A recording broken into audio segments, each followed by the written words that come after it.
voltamos e, bom, precisamos agora colocar as outras diferenças entre brasileiros natos e naturalizados, né? Então, peraí que o nosso título vai ser esse, ó, mais diferenças entre brasileiros natos e brasileiros naturalizados.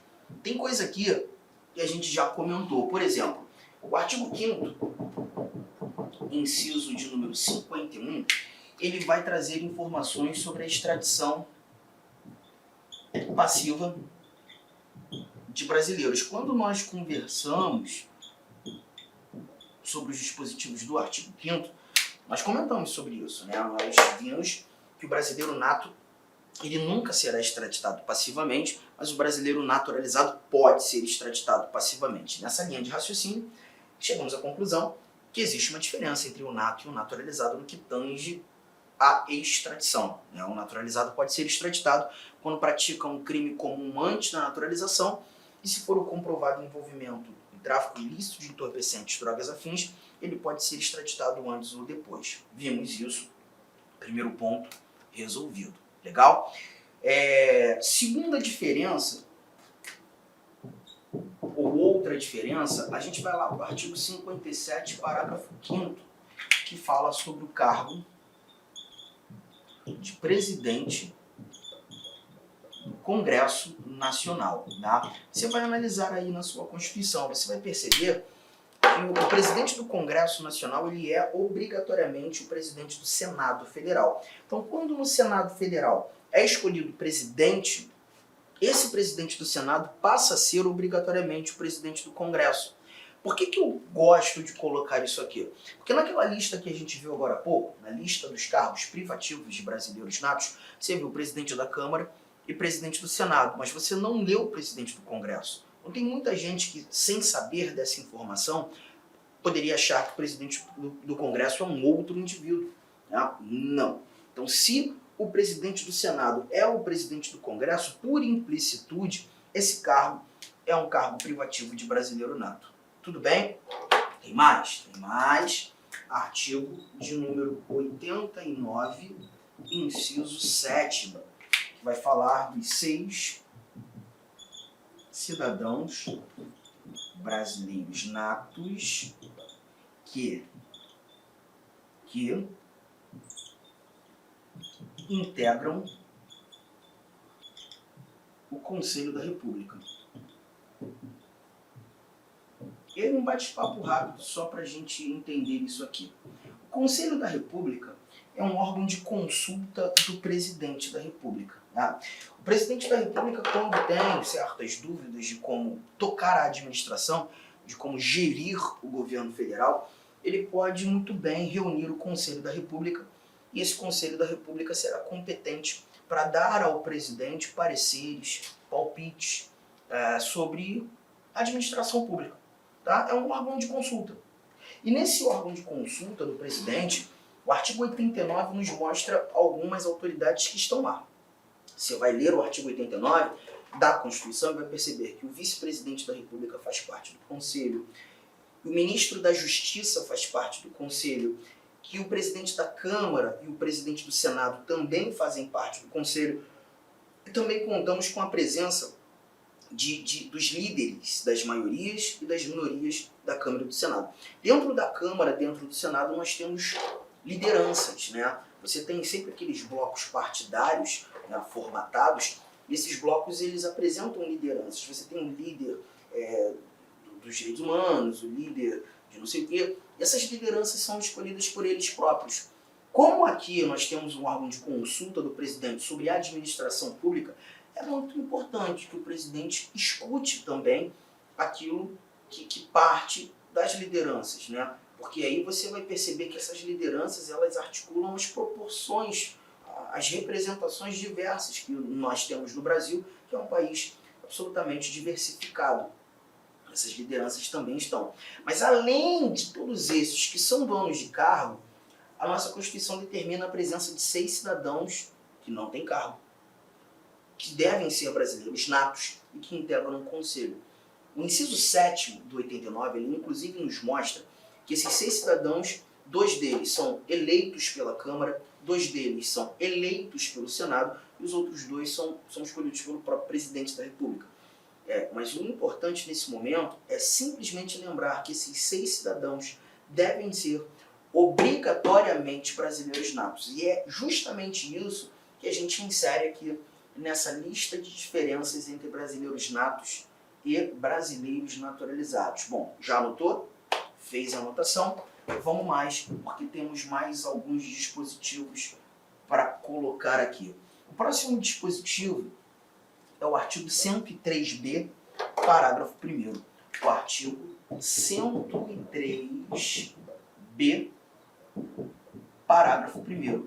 Aqui nós iremos falar sobre o presidente do Conselho Nacional de Justiça, o famoso CNJ, Conselho Nacional de Justiça, o famoso CNJ. O Conselho Nacional de Justiça é um órgão de controle do Poder Judiciário. Um órgão que faz controle administrativo, controle financeiro e controle disciplinar do nosso Poder Judiciário. Eu não vou falar tanto do CNJ agora, nós teremos ainda no estudo do Poder Judiciário. No Judiciário nós falaremos muito sobre. Mas nesse momento é importante você lembrar que esse CNJ, esse órgão de controle, ele é constituído de 15 membros. São 15 membros. Mas o membro, poderia dizer, não sei, o mais relevante, né? Todos eles têm importância, por óbvio, mas o primeiro da lista dos 15 é o presidente do Supremo Tribunal Federal. O presidente do STF obrigatoriamente estará no CNJ. E mais, ele não estará no CNJ como qualquer um. Ele estará no CNJ como presidente do Conselho. Então, o presidente do Supremo é obrigatoriamente, o presidente do Supremo, é obrigatoriamente o presidente do CNJ. E aí você lembra, os ministros do Supremo Tribunal Federal obrigatoriamente são brasileiros natos. Se os ministros do Supremo Tribunal Federal obrigatoriamente são brasileiros natos, o presidente do CNJ precisa ser brasileiro nato, porque é o ministro do Supremo. Então aqui você tem mais um cargo que, por implicitude, nós entendemos ser privativo de brasileiro nato. Fechou, Arthur? Não, estou quase fechando. Nós temos ainda o artigo 119, parágrafo único, que traz para a gente o presidente e o vice-presidente do Tribunal Superior Eleitoral, o famoso TSE. O Tribunal Superior Eleitoral é o órgão de cúpula da Justiça Eleitoral. Mas é importante fazer apenas alguns comentários. A Justiça Eleitoral ela não possui um quadro próprio de magistrados. A demanda de processos eleitorais é muito pequena. Por isso, o Constituinte, quando apresentando os órgãos da Justiça Eleitoral, ele entendeu razoável pegar magistrados de outras justiças que cumularão atividade na nossa Justiça Eleitoral. Por exemplo, esse TSE, o artigo 119 vai te dizer que nós contamos com 7 ministros. São 7 magistrados que atuam no TSE. Todos eles são de outros lugares, né? Por exemplo, desses 7, 3 ministros são do Supremo Tribunal Federal.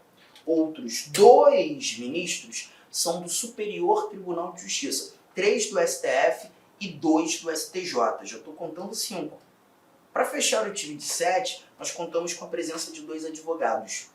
Advogados que vão exercer jurisdição lá no TSE por tempo determinado. Mas o mais importante é que no parágrafo único desse nosso artigo 19, o Constituinte determinou que a presidência e a vice-presidência do Tribunal Superior Eleitoral serão preenchidos por ministros do Supremo que estão na Corte. Lembra que eu te falei que eu tenho 3 ministros do Supremo no TSE?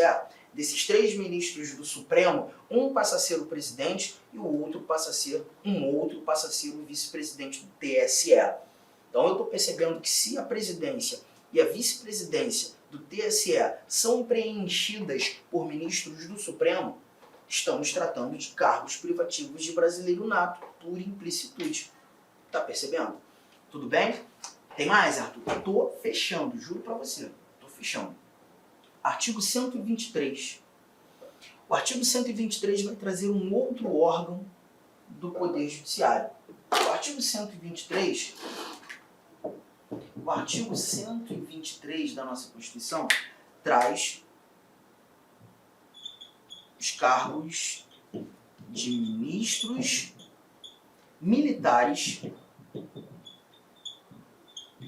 do Superior Tribunal Militar.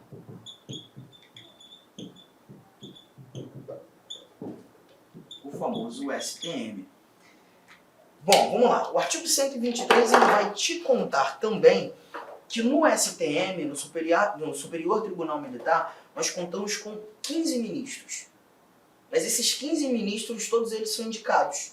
Dos 15 ministros, 10 são ministros militares. 10 são ministros militares. Ministros militares, que são oriundos das armas. Marinha, Exército e Aeronáutica.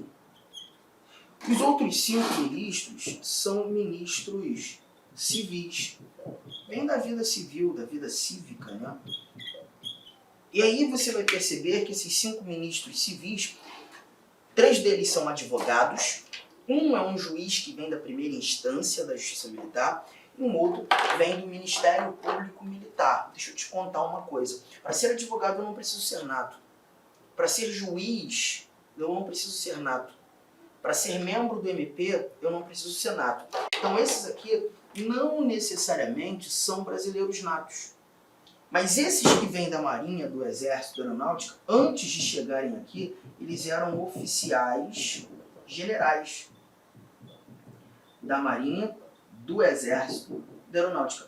O posto mais elevado das armas. Então perceba, se eles já eram oficiais, eles eram natos, obrigatoriamente. E agora passaram a ser ministros militares. Então, cuidado que você tem que ter. Todos os ministros do STM obrigatoriamente são natos? Todos os ministros do STM obrigatoriamente são natos? Não. Mas os ministros militares do STM são obrigatoriamente brasileiros natos? Sim, porque eram oficiais das Forças Armadas. Então, por implicitude, os cargos de ministros militares do STM são cargos privativos de brasileiros natos. E aí chegamos ao nosso último dispositivo, que é o artigo 222. Inicialmente, eu gostaria de pedir licença para vocês, pois interrompi seus estudos, mas este vídeo é um vídeo demonstrativo para você conhecer os nossos processos.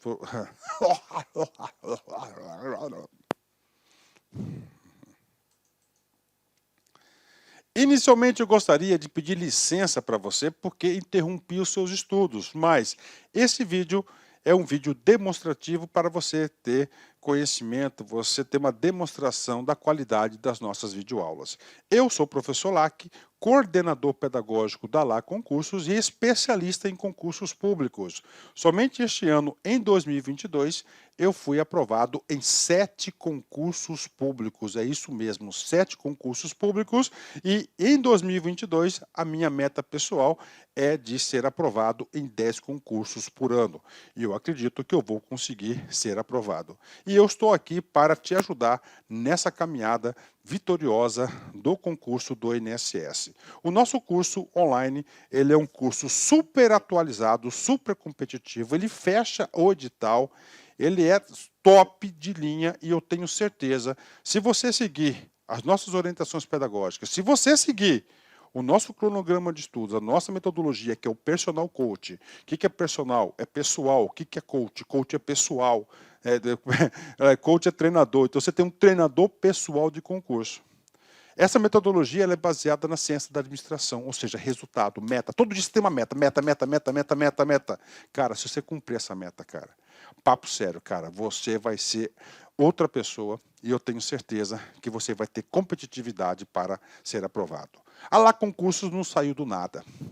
O último concurso do INSS, por exemplo, que teve o edital publicado em 2015 e a prova foi aplicada, salvo engano, em abril de 2016, eram 2.000 vagas, 2.200 vagas, né?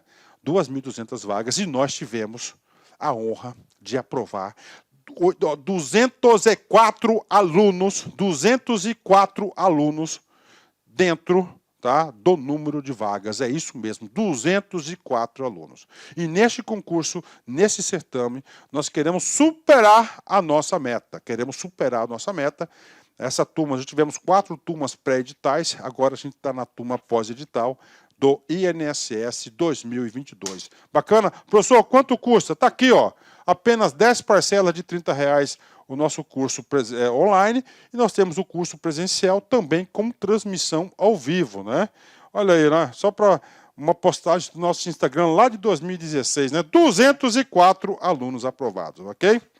Meus amigos, minhas amigas, espero vocês aqui na Lá Concursos. Vocês podem ter certeza que eu, professor Lac, eu farei de tudo, tudo mesmo, para que você atinja, alcance o seu resultado.